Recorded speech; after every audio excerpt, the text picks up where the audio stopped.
Сіздер қайырлы кеш команда. Ерлан Бөгенбайұлы бүгін маған сеніп, осы командаға зум өткізуге тапсырыс беріп, темасын қойып тапсырыс бергеніңізге, сенім білдіргеніңізге ризамын. Үлкен рахмет. Мен енді сеніміңізді ақтауға тырысамын. Өздеріңіз естігендей, біздің бизнестің екі қанаты. Екі қанаты деген ұғымда, мына құстың екі қанаты мен ұшады, бір қанаты болмаса ұша алмайды дегенде, біздің де бизнестің екі қанаты, бірі өнім, екінші қанаты жаңағы біздің маркетинг план. Маркетинг, осы компанияның маркетингі, достар. Бүгін өте маңызды тақырып, былай ойлап қарасаңыз, өйткені денсаулық және экология және технология. Көрдіңіздер ме? Біздің компания жай өнімдерді сатпайды. Біздің компания адамдардың өмірінің сапасын жақсартуға бағытталған өнімдер ғой, жақсартуға. Және бірінші бағытында бұл жерде бепик өнімдері тұрса, екінші бағытта автомобильге арналған катализатор технологиясы тұр. Осы екі бағытта біздің адамның денсаулығына байланысты, достар. Қазір бүкіл әлемдегі ең үлкен проблема экология. Автокөліктен шығатын газдар ауаны ластайды. Сол газдардың ішінде өте қауіпті заттар бар. Көміртек тотығы улы газ ол. Улы газ. Азот оксидтері тыныс алу жүйесіне зиян. Көмірсутектер экологияға зиян. Егер автомобильде катализатор болмаса, осы газдар толық тазаланбай ауаға шығады. Шығып та жатыр. Мені Құдайға шүкір, Талғат бастады, Ерлан Бөгенбайұлы бастады, Нұржан бастады. Мінекей қазір қаншама адамдар осы теманы көпшілігіміз кірісіп кете алмай жатырмыз. Негізі біздің осы ақыры біз адамның денсаулығына көмектескіміз келеді. Әр адамға көмектескіміз келеді. Дені сау болсын деген қағиданы ұстап отырмыз. Ниетіміз дұрыс бағытта болғандықтан да қосып айтуымыз керек. Біз адамның ағзасын тазалай отырып, оның жұтатын ауасының таза болғанына да мән беріп, соны түсіндіріп, бірге алып жүргеніміз өте дұрыс деп ойлаймын. Катализатор улы газдардың зияны өте зиян деп айтқым келеді. Негізі осы катализатордың арқасында улы газдардың шығуы азаяды. Бұл экологияны қорғауға көмектеседі. Біздің компания осы бағытта да, экология бағытында да жұмыс істейді. Мен келген жылдан бастап, Талғат маған осы Oil Taps'тың бір несін пачкасын беріп қойған, Бәтші апай қосып айта жүріңіз деп. Сол мен бір-екі рет айттым да, жаңағы біздер деген, мен өзім сондай кішкене мінезім, тезірек нәтиже көрсету, тезірек табыс табу, қай жақ өнімнен тезірек дегенде мен үшін елев деген, конечно, бірінші орында тұрды ғой. Ол бәріміздің басымызда бар. Қазір енді қарап отырсаңыздар, бұл біздегі өнімдердің біреуі анандай, біреуі мынандай деуге болмайды. Әркім өзінің өнімін таңдап, бәрінде жеке-жеке біріміздің айтқанымызды біріміз қайталамай-ақ, біреуміз Oil Taps'ты, біреуміз елевті, біреуміз бикардияны, біреуміз мына коллагендер қандай ғажап жұмыс жасайды. Мысалы, буыннан қиналып жүрген, кешеде айтып жатыр ғой, 30 жастағылар, 40 жастағылар да буын ауруынан қиналып жүрген адамдар ортамызда көп. Енді ал денсаулыққа келсек, біздің өнімдер біздің иммунитетімізді қорғайды, жалпы адамның ағзасын жақсартуға көмектеседі, буынды нығайтады, немізді, сүйекті нығайтады. Онымен қоса ойлау қабілетімізді, еске сақтау қабілетімізді арттырады. Енді онымен қоса мен өзім тәжірибеммен бөліскім келеді, достар. Жаңағы Ерлан Бөгенбайұлы айтқандай, мен бірінші келген кезде көп проблемаларым көп. 13 түрлі менің басымда диагноз болған, 13 түрлі диагноз. Әрине 13 түрлі диагнозды да жеңгім келді. Мына өнімнің сол жерде өзім оқып білген, сол араласқан кезде алған ақпараттарымнан өнімнің жұмыс істейтініне мен толық көзім жетті. Ал бұны сатып ала қоюға бәрін алып ішкім келді, бірақ қолым қысқа болды. Мен сол себептен жаңағы көп айта беретін, Айжан айта беретін шешім қабылдаған екем. Өзім де байқамастан шешім қабылдаған екем. Мен осы өнімдерді іше жүріп, бірден айта жүрейін да, табысымды да қатар жүргізейін. Одно же другому не мешает дейді ғой, енді ол қашан оның результатын күтіп отыратын адам емеспін, өзім сондай. Солай ғой енді. Міне осы өнімдер мені деген және де осы біздің көп адамдар айтады ғой, қалай сатамыз, қалай бизнесті жүргіземіз, адамды қалай шақырамыз, тезірек қалай сатамыз дегендегі менің құпиям, көпшіліктеріңіздің құпияларыңыз мынау ғой. Көпшіліктеріңіздің құпияларыңыз шындықты айтасыздар. Рас па? Рас. Сіздер деген біреудің сол шындығыңызды нақты жеткізе біліңіз. Бірінші шынайылық деп ойлаймын, екінші өзіңіздің тәжірибеңіз, және үшінші осы жеткізе білу, толық адамға түсіндіре білу, жан-жақты, егжей тегжейлі. Именно ана адамға қай жағының, қай жерінен қандай пайдасы барына алдыңызда тұрған адамның көзін жеткізу. Сол кезде әрине жаңағы ол адам уже сіздің серіктесіңіз де болады. Ертең бизнесіңізді бірге командаңызға да жұмыс істеп кетуі мүмкін. Сондықтан үлкен ең маңызды мәселе біріншіден анық, шынайы айтып, өзіңіздің тәжірибеңізді жаңа кездескен адамға, содан кейін ол кісіге осы өнімнің нақты пайдасын түсіндіріп жеткізе білу. Мен көбінесе осы өздеріңіз айтып жүрген кітаптардан оқығанда Давлатовтың айтқаны бар, сетевой бизнесті дамытудың ең бір несі, жаңадан келген адам 20 адамның историясын білу керек дейді да, 20 адамның. Болаттың историясы, Ерланның историясы, Күләннің историясы, Күлжамалдың историясы, Шәрипаның, Насылханның, менің осы история бизнеске қалай келді, қандай болып келді. Және 20 адамның нәтижесі. Анау анадан жазылды. Біреудің сколиозы кетті, Бәтшапайдың ганорторозы кетті, Қарлығаштың көксарторозы кетті деген сияқты, как Ванька, Станька, анау адамдар көп сұрақ қояды ғой.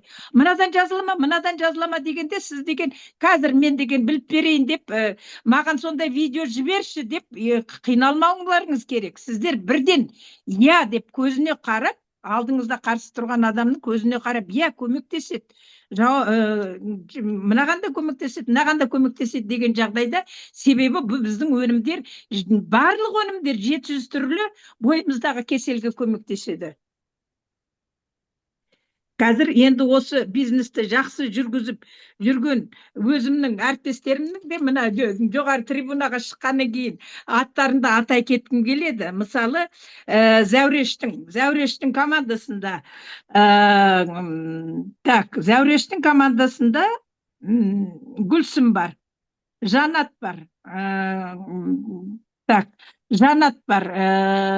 Алмагүл бар, Асия бар, Күләш бар, Шолпан бар, иә. Асия, біреуі Асияны 2 рет жазып қойыппын. Зәурештің командасында, Жазираның командасында Гүлжамила жақсы келе жатыр. Толғанай, Ақерке, Әтіркүл, Замза, Ержан өзінің жолдасы. Ержанды, Жазираның сондай ақылдысы, азаматын жайлап әкелді. Жайлап. Жаңағы есіктің алдындағы бұрынғы ескі машинеге салғызып көрші деді, оны видеоға түсірді, жіберді. Жайлап ақылдап, мен Жазираның сондай өзі жас бола тұрса да, адамдар бірден көніп, бірге істеп, бірден қолдап кетпейді ғой. Бір жағынан егосы да жібермейді. Азаматтардың. Соны да Ержанды да жақсы командаға қосып алды мінекей. Қай күні Жазираға осы сабақ оқып жүрген барысында бармай ма, бірде мен көрсетіп жіберші десем. Сол кезде Ержан звондап жатыр. Ержан звондағасын ана жаққа кетіп қалды. Қайтып келіп айтып жатыр дейді Ержан. Менің қанша пойыл табысым қалды, санашы.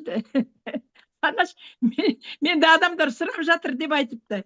Жазира айтады, ержанның өзінің пиыл табысы бар, менің өзімнің пиыл табысым бар дейді. Әркімдікі өзінің. Құралайдың өзінің Құралай аттас партнер келіп жатыр. Майра деген партнер келіп, бәтен бар, неден тиктоктан түспейтін. Мінекей, менде жаңағы Пакиямыз бар. Пакия Еркебайды жазып жатыр. Солай командамыз жайлап, әбуіміз бар. Жаңағы Жамилямыз бар. Енді кімдердің аттары аталмай қалса ренжімеңдер.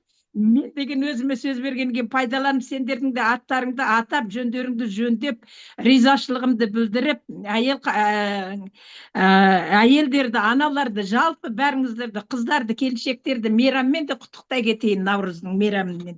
Басында содан бастауым керек еді ғой, иә? Ештен кеш жақсы. Ештен кеш жақсы. Шынында да бір жағынан волновайса болып отырмын ғой мен енді. Өздеріңіз білесіздер, менің осы өнімдерді қабылдағаныма 2 жыл 6 ай болды. Иә, енді мына буын ауруына келгенде маған қазір осы бірінші кезде қозғала алмасам, қазір қозғалысым жеңіл. Енді осы қозғалысым жеңіл деп бір орында отырып айта берсем, ой, баяғы бәтіш қой, сол баяғысын айтып отыр дейді. Мен сондықтан өзімнің жаңағы күнделікті жаттығуыма тибетский монахтардың 5 тибетцев деген жаттығуын қостым. Бір жағынан өзіме жақсы, бір жағынан бұл деген өте бір күрделі, тоже оңай жаттығу емес. Осының әрқайсысын 12 реттен жасаймын. Осыны толық меңгергім келеді. Өйткені маған, мысалы, мен өзім туралы айтып отырмын ғой, маған мына біздің өнімдердің жұмыс істегенін мен қимылым арқылы, гонартроз болғасын, мен қимылым арқылы дәлелдей аламын, достар. Неге мен деген әлгі бір өзімнің бір фигурамды көрсетейін деп жаңағы неге видеоға түсіп тыраштанып жатқандағы кейбіреуге күлкілі шығар. Бірақ анау аяғы ауырған адамдар бірден түсінеді. Олар өйтіп уже қозғала алмайтынын. Енді мен осы өнімдерді ішіп, осы мінекей осындай нәтижеге жеттім деген аузымнан шыққан сөзді ісіммен дәлелдеп жатырмын. Бұрынғы 23-ші жылдағыдай, 24-ші жылдағыдай, тіпті 25-ші жылдағыдай жұмыс істей алмаймыз қазір. Жазираның қазір бізді оқытып жатқаны тіпті тамаша болды, керемет болды. Көп нәрсені үйреніп жатырмыз. Күннен күнге алгоритм өзгеріп жатыр. И действительно, мына Инстаграмдағы көрермендер, тыңдаушылар өте серьезный адамдар екен. Ол ана біздің тиктоктың шалтай-балтай емес екен. Ол кісілер деген қарайды, сынайды, сұрақ қояды, ойланады, и саған жүгіріп келе қоймайды. Бағасы қанша деп бегом сұрай да қоймайды. Көрдіңіз бе? Бізде деген стримде отырғанда тиктокта бағасы қанша ғой таңертең кешке шейін. Көрдіңіздер ма? Біз деген әлі действительно көп халыққа танымал емес екенімізді кешегі выставкадан да айтты, мінекей көрінді, иә. И екіншіден біздер деген сол тиктоктың маңайындағы қарапайым күнделікті еріккен ски вариант қой, енді деген тиктокта бір қызық бірдеме іздейін деп көретін не қылып. Ал нағыз біздің жұмысымызды алға басатын үлкен жүйе осы деген Жазираның үйретіп атқан жүйесі, Инстаграм жүйесіне екеніне енді көзіміз жетіп келе жатыр. Енді үйреніп келе жатырмыз.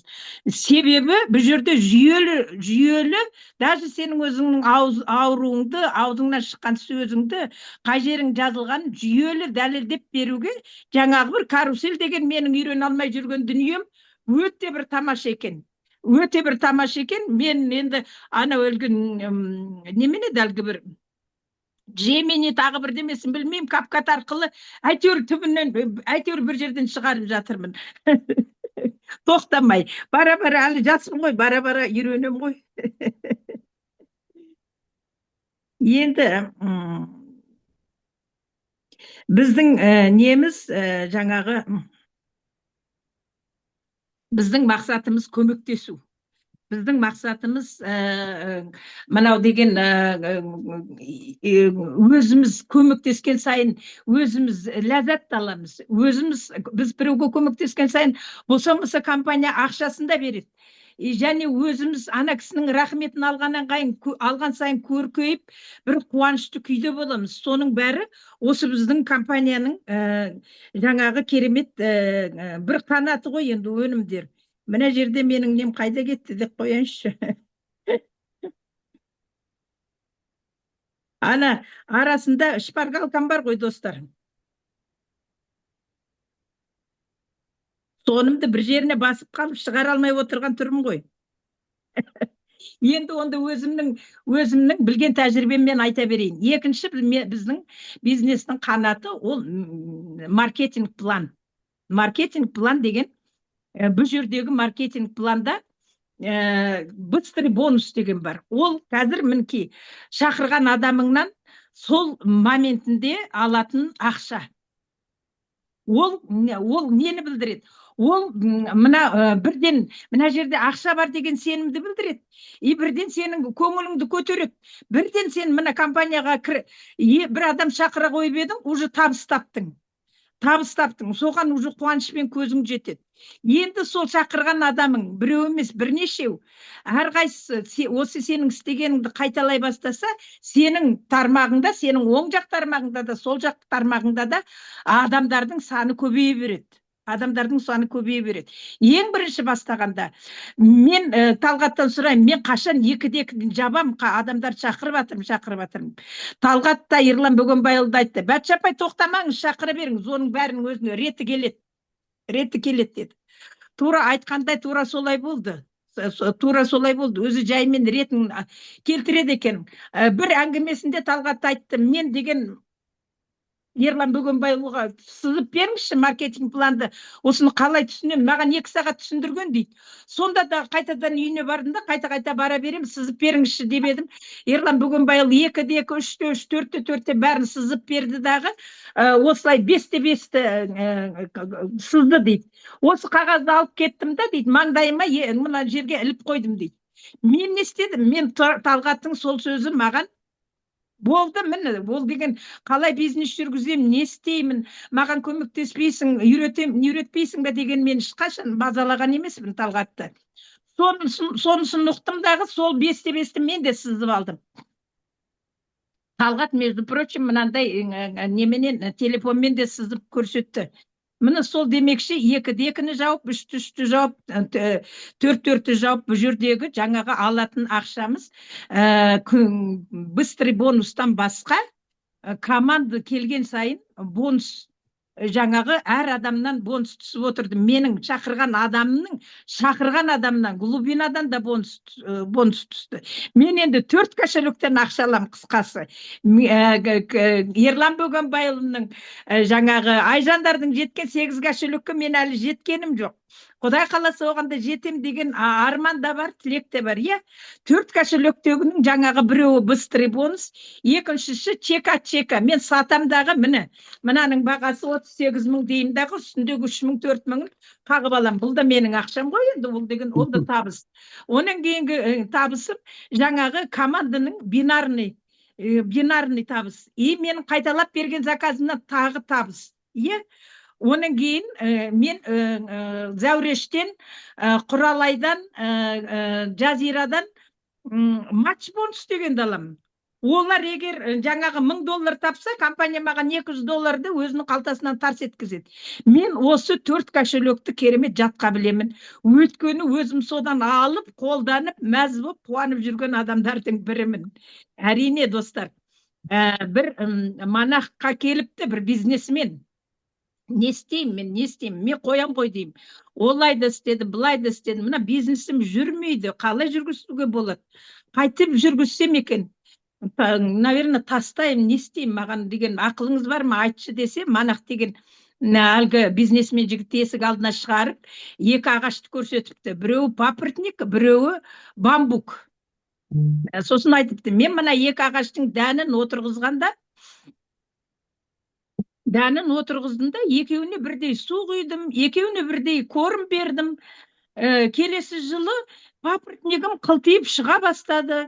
Жаңа бамбук тишина. Мен оған бәрбір қарағаным жоқ, оған бәрбір де су құя бердім, бәрбір де кормды бере бердім. Екінші жылы тағы ештеңе жоқ, бамбуктен ешқандай не жоқ, хотя бы бір не жоқ.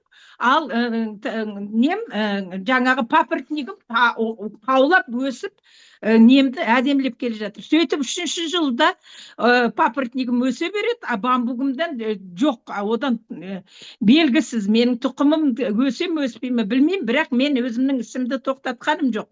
Сол күйі оған су құя бердім, сол күйі оған дән бере бердім. төртінші жылы. Бесінші жылы дегенде, төртінші жылда солай қайталанды, папоротник өсе берді, бамбуктан хабар жоқ. Бесінші жылы бамбуктан кішкентай бір ғана не шықты, қылтанақ шықты. Сол бесінші жылы бір уақытта бамбук содан шыға бірден 30 метрге бірақ көтерілді дейді. О, сонда деген бизнесмен сұраған екен. Онда мен қанша деңгейге көтерілем?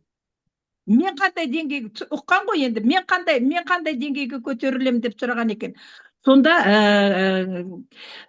жаңағы тибетский монах айтқан екен, мына бамбук қанша деңгейге көтеріледі деп өзіне сұрақ қойған екен.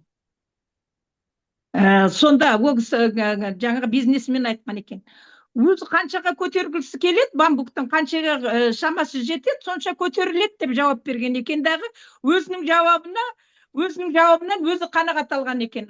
Значит, мен өзіме байланысты екен ғой менің көтерілуім деп. Осы жерді бір оқып алдым да, өзі орысша сіздерге өзімнің ұққанымша жеткізуге тырыстым. Иә, мен енді деген өздеріңіз білесіздер, тез сөйлеймін да, қысқа ойымды тез тұжырымдаймын. Бірақ сіздер ұқпай қалған жер болса, сұрайтын жерлеріңіз болса, сұрап отырыңыздар, мен айта отырайын. Мен көп әлі үйрену үстіндемін. Білгенімізден білмегеніміз өте көп, достар. Және де өте қуанамын, күндегісін бір нәрсеге үйреніп жатқаныма да өте қуаныштымын. Оның бер жағында кешегі Астанада болған выставкада маған терең ой салды. Действительно, деген не қылып бір бағытта ғана осы жабысып алып, алдында тиктокқа жабысып еді ғой, енді Құдайға шүкір Инстаграм, бұл енді қарап отырсақ Инстаграмды да нетіп үзеңгілеп алатын түріміз бар, Құдай қаласа. Уже алдыңғы ласточкалар шығып жатыр ғой, одан да нетеміз. Ал енді мына выставка деген жағдай мені керемет толқытты, керемет қуандым. Себебі екінің бірінде біздің Алматыда не көп, ана жерде выставка болып жатыр, Атакентте ана выставка болып жатыр, мына выставка болып жатыр деп деген нелерді, жарнамаларды оқып жүрміз ғой. Біздің компанияның өнімдерінің қай жері кем? Біздердің қай жеріміз кем? Өнімдеріміз бірінен бір өткен, действительно яркий, красочный, ағы да бар, сарысы да бар. Айтсаң ұялмайсың, аузыңды толтырып. Соған деген сондайларға жаңағы бір ауыздан қатынасып, әлгі көппен бөліскенде, оған жаңағы спонсорлыққа кіретін ақша көппен бөліскенде өзі деген білінбейді кетеді. Зато ана жерде холодный контактпен, толпамен жұмыс істеген кезде, знаете, ештеңеден де қымсынбайсың. Сол жерде момент рюкзагыңды арқалап жүріп, момент сатып та, саудаңды да жүргізіп, контакты да көбейтуге болады. Мен сондай қуаныштымын. Кешегі неде Болаттардың жаңағы осы идеяны, осы бір нені бастаған нелері, бәрлеріңіздің сонда жұмыс істеп еңбектенгендеріңіз өте қуантады. Мен тыңдағандарыңызға рахмет. Рахмет, Бәтіш апай, толқып отырғаныңыз көрініп отыр. Наоборот, расслабленно айту керек. Мен мысалы Бәтіш апаның историясын өзім айтып берейін сіздерге. Бұл Бәтіш апамыз Талғатты тиктоктан көреді, Насылхан апай екеуі отырғанын, иә. Онан кейін, ой, мынау денсаулыққа маған керек қой дейді. Бірақ та Насылхан апайдың $370 ма тапқанын көреді, Бәтіш апай, в общем, Талғатқа хабарласады. Осылай, мен неге тас басқан, мен де хочу деп.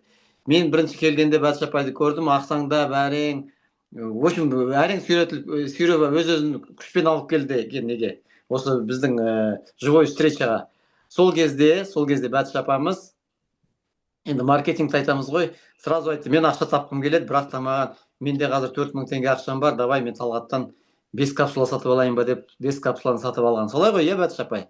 Соны сатып алып, содан нәтижелерін көре бастап, ол оны айту керек. Солай, көп адамдар солай қазір.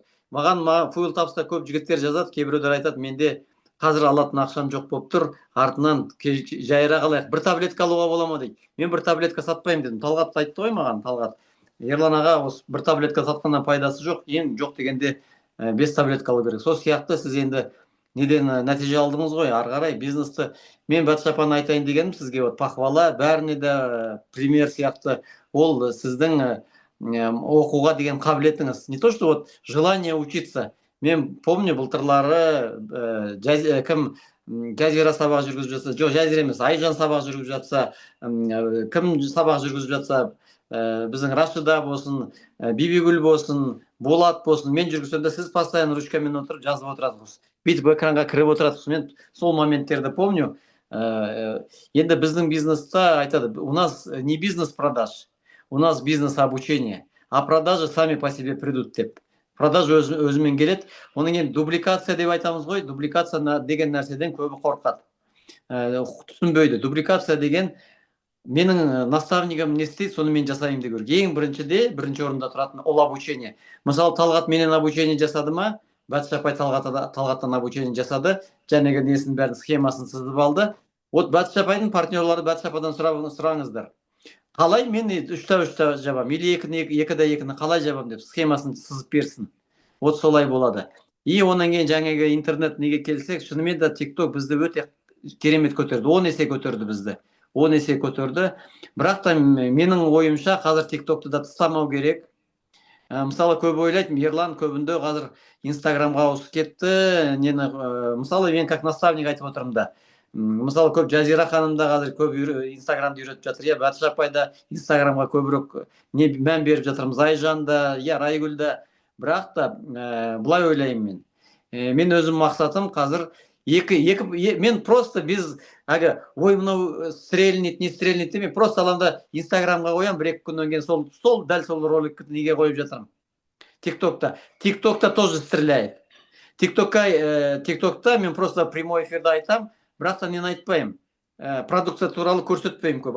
Былай нәтижелерді айта берем прямой эфирдарда, денсаулықтар туралы роликтарды неге қоймаймын TikTokқа. Бірақ та Инстаграмға қойып жүрмін. Қазір менде нәтиже уже Инстаграмда фуилтапста көп кісілер келіп жатыр ғой. Бүгін күні бойы жауап бердім. Бірақ та менде уже Инстаграмнан көргендер, ана ішіп жатқаныңыз немене капсула? Денсаулыққа да керек еді маған. Энергия керек еді. Спортзалда ішіп жатқан қызыл напитогыңне оны да ішу керек еді. Мен сетевикпін деген кісілер, олар все равно байқап көреді. Поэтому, во-первых, TikTok не бросаем, TikTokпен жұмыс жасаймыз. Екіншісі, Инстаграмды развиваем. И мен айтып отырмын ғой, маған Фейсбуктан жазады, Инстаграмнан жазады, TikToктан жазады. И плюс еще ана бір Т-ға деп былай мынандай. Инстаграммен бірге жүретін бір не бар ғой, парақша, Жазира ханым айтып беріңізші атын. Тери ма, Треси ма бір нәрсе. Содан да жазып жатыр екен, веткадан. Тиарс қой, Тиарс. Тиарс, веткадан жазып жатыр. Веткадан қайдан аламыз бұны? Оказывается, Инстаграм алады екен да, еще мына мен роликтарымды, текстімді мен бірге неге қоя береді екен.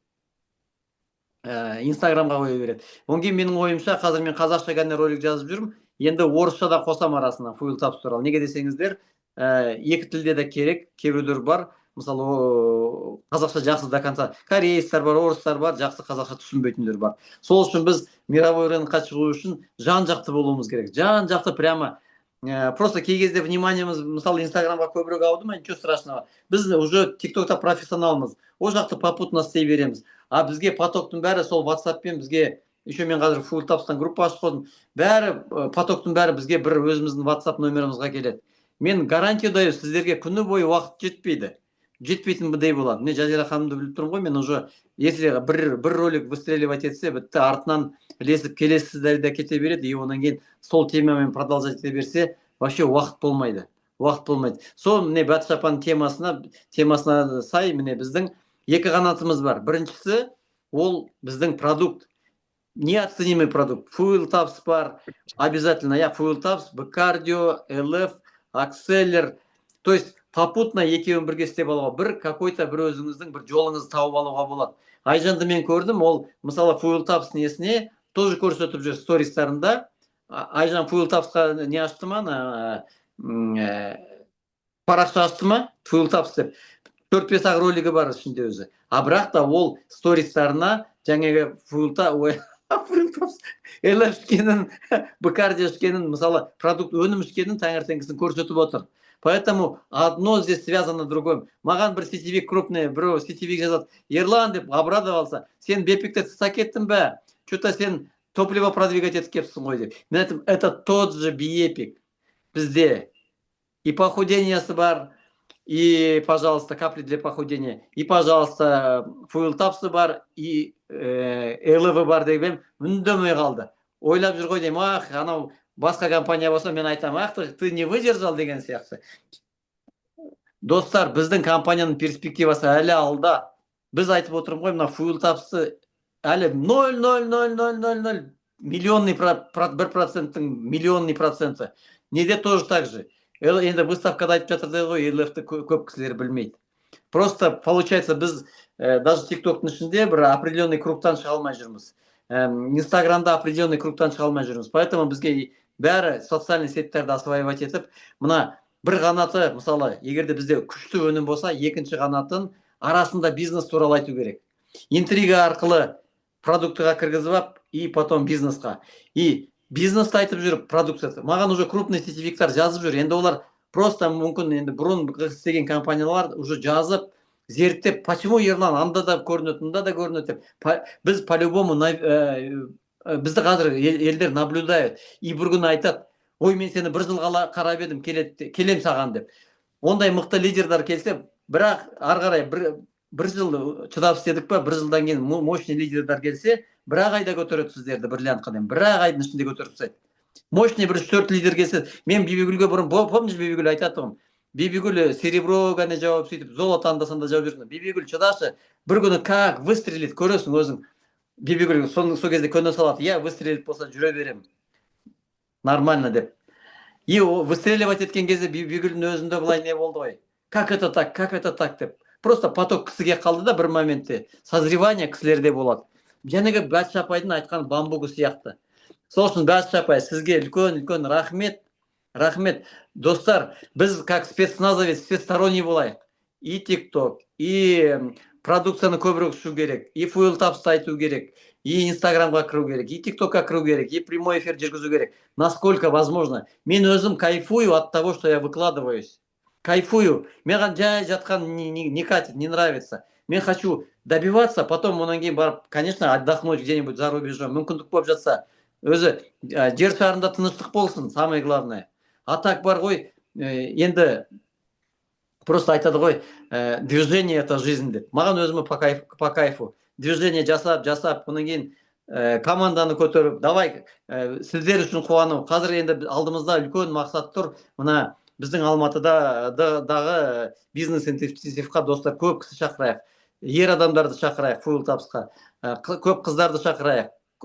Көп 500 адамға залды толтырайық. 500 адамның тіпті 400-і біздің командадан болсын.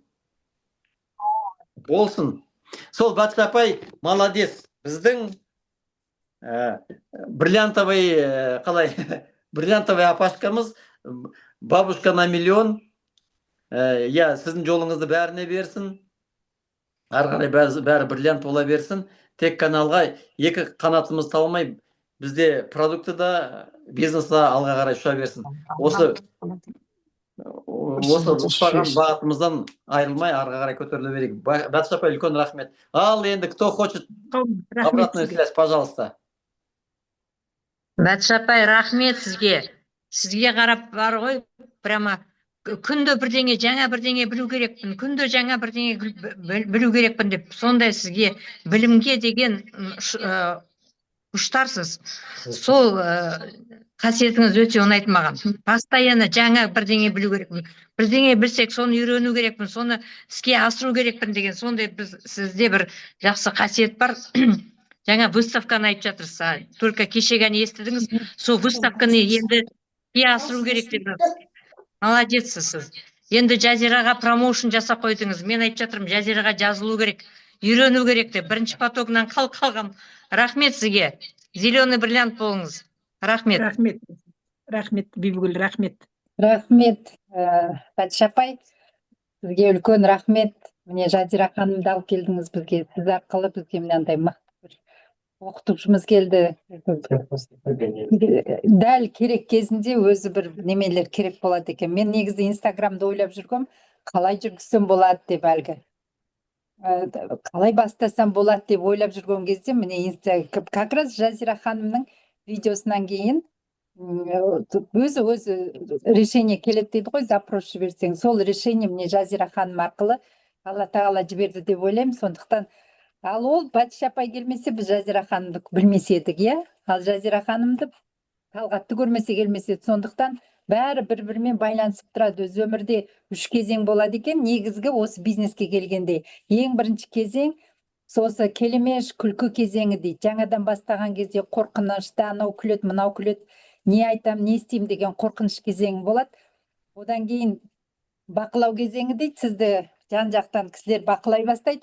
Үшінші өзі қабылдау, принятие дейді. Сол кезеңде ең бірінші кезең сол ана келемеш кезеңнен өткетсек, жаңағы период насмешек дейді ғой, адамдар саған күле қарайды, жаныңдағы балаларың, семьяң, жолдасыңа дейін күліп келемеш дейтін кездер болады.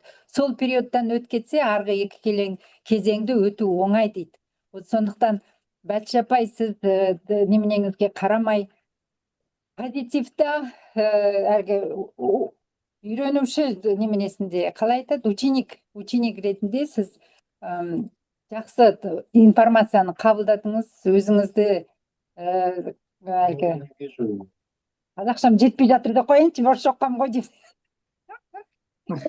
Қазақша білмейтін адам қазақшам жетпей жатыр деп қоям. Сіздің өзіңіз әлгі шешім қабылдап өзіңіз әлгі позитивті тек қана алға жылжуыңыздың арқасында осы кезеңнің бәрінен өттіңіз. Осындай статусқа жетіп отырсыз.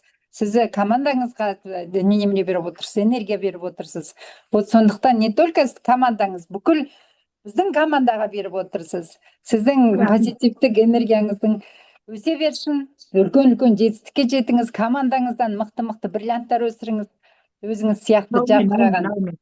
Иә, бәрімізге жұғысты болсын, командаларға осындай мықты лидерлар бәріміздің командамызға келсін. Батыш апай сияқты кісілер келсін бәрімізге. Ашық, жарқын, тура деген. TikTok'ты да жарат, Instagram'ды да жарат деп қояйық. Рахмет сізге, энергияңызға рахмет. Рахмет. Саламатсыздар ма, құрметті бизнес партнерлар, қалайсыздар? Енді біраздан бері зумға кіре алмай жүрмін, кешірім сұраймыз, қол тимейді енді. Қазірдің өзінде үзіп көріп отырмыз, звондап қалса шығып кетуі мүмкін аяқ астынан. Қыздар, өткен мейрамдарыңызбен біріншіден, сіздер мықтысыздар, сіз біз кімбіз? Қыздар, сіз біз ешкім емес, біз қыз болып жүретін едік, сақал болып. Сіздер үшін сәнденіп әдеміленіп жүреміз ғой, жақсы иіс шығарып. Батыш апай, молодессіз. Сіздер зумға шыққан сайын менің крыльям бүйтіп үлкен жайлады ғой. Самғап келе жатқан Талғатты көресіздер. Шынымен Айжан ханым, Бибігүл ханым айтып отырғаны жұғысты болсын деп. Жұғысты болсын, баршаңызға жұғысты болсын. Батыш апай айтты, Аллах тағала біздің маңдайымызға бере салған жұлдыз ғой. Жасы ғана 18-де айтпесе, ой, әлі деген қаншама мемлекетті бағындыратын кісі ғой. Молодец, Батыш апай. Рахмет Талғат. Миллионный бриллиант болыңыз.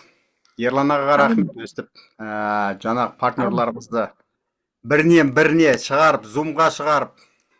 Енді ақшаның бәрі сахнада дейді ғой, осы жерге таласыңыздар осы сахнаға шығуға. Иә. Деген кісілер. Таласыңыздар. Бір күн ұяласыздар, 2 күн ұяласыздар, 3-ші күні спокойно отырып сөйлейтін боласыздар. Әйтпесе байқаймыз қазір зумға біреуге сабақ беретін болса, қашады көбісі. Ойбай, мен әлі дайын емеспін деп. Не дайындық керек? Кәдімгі жай өмірдегі әңгімеңізді айтып отыра беріңіз. Болды, бұл жерде экзамен тапсырып жатқан жоқсыздар ғой. Ешқызға бермейді.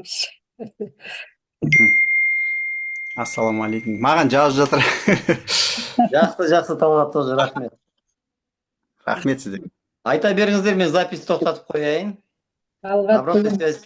Батыш апай кіргеннен кейін кіріп отыр ғой, айтпесе ол қол тимей жүреді. Жоқ, кіреді ол.